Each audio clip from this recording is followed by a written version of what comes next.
Le fait de battre Sanchez, en fait, à l'Open d'Australie, au 3e tour, m'a vraiment fait réaliser que j'étais capable de battre les meilleurs. Et c'est depuis ce moment-là, en fait, que je n'ai fait qu'une ascension vers le haut et où j'ai vraiment pris conscience, maintenant, je peux y arriver.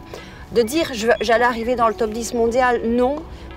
Mais le fait de croire qu'on pouvait battre à ce moment-là tout le monde m'a vraiment permis d'arriver au sommet. J'ai eu énormément des hauts, mais j'ai aussi énormément eu des bas. Et les bas m'ont beaucoup aidé aussi parce que, comme on dit dans le sport, on fait des erreurs et c'est par les erreurs qu'on apprend beaucoup. J'ai fait beaucoup d'erreurs, je dois dire, au début de ma carrière. Par moments, je me retrouvais seule aussi. Donc, à l'âge de 19-20 ans, partir seule à l'étranger, sans coach, parce qu'à ce moment-là, j'en avais pas un qui pouvait m'accompagner. Puis financièrement, ça coûte aussi beaucoup d'argent. J'ai commis pas mal d'erreurs et là je me suis rendu compte en fait des erreurs que j'avais commises et je me suis surtout dit qu'est-ce que je ne dois surtout plus faire dans le futur.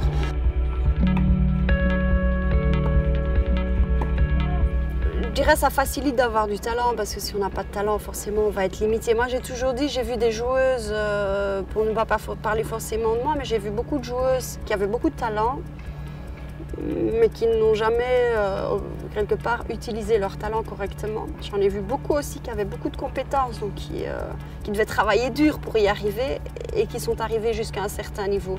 Je crois que l'un comme l'autre, si on les sépare, ça limite. Donc l'importance naturellement d'avoir du talent, certainement si on veut réussir dans une carrière, pour moi c'est essentiel. Dans un deuxième temps, c'est aussi d'acquérir les bonnes compétences qui permettent justement de développer son talent.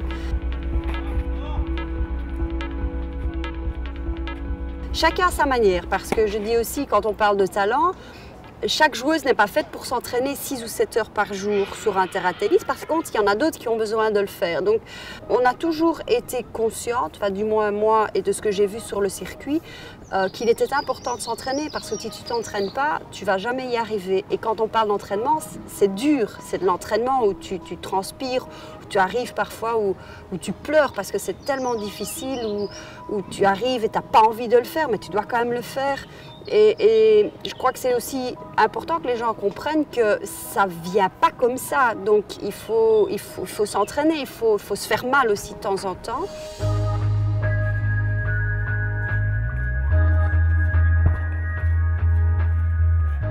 Comme j'ai toujours été coachée dans ma carrière sportive, quelque part, je me suis toujours dit que j'ai cet avantage de savoir quelles sont les attentes d'un coaché, mais aussi l'importance du coaching dans la vie professionnelle, parce que c'est grâce au coach que j'ai eu aussi que je suis arrivée là où je suis.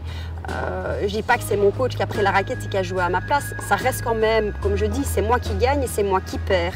Mais c'est mon coach qui m'a aidé quand même à me développer, à me rendre compte aussi du potentiel que j'avais et la chance que j'avais par rapport à ce que j'avais en main pour y arriver.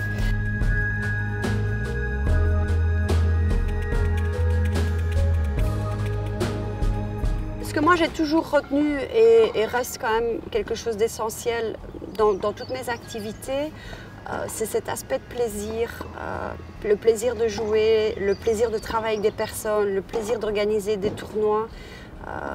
S'il n'y a pas de plaisir, aussi au niveau du coaching, j'adore ce que je fais. Et dans un deuxième temps, c'est que si on veut progresser, c'est jamais facile. Et donc il ne faut pas croire que tout va être facile. Moi j'ai dû toujours me battre quand j'étais jeune, j'ai toujours dû prouver que j'étais capable d'y arriver. Quand j'étais jeune, on me sélectionnait jamais, c'est toujours les autres. Et donc la seule manière de pouvoir être sélectionnée, c'était de gagner. Donc ma seule chance de pouvoir avoir une sélection, c'était de battre les adversaires.